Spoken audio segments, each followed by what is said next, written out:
की शुरुआत बहुत अच्छा की है। बोलबम का सॉन्ग छूटा कि नहीं आपका? हाँ छूट गया, ये जो छूट भी गया। सुना है छूट गया। वाह वाह वाह, गजब। कजरी अब सुना दीजिए दर्शकों। उसमें पार्वती खुशबू वाली बनी है। हाँ, कि कजरी खेलबई नग तोरे फन पे जई दिन रहे सावन माना। कजरी खेलबई नग तोरे फन पे जई दिन रहे सावन माना।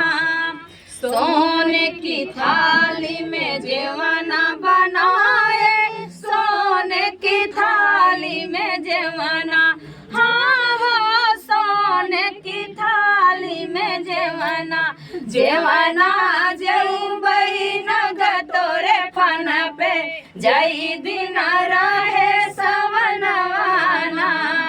कजरी खेलबई नग तोरे फन पे जई दिन रहे सवनवाना।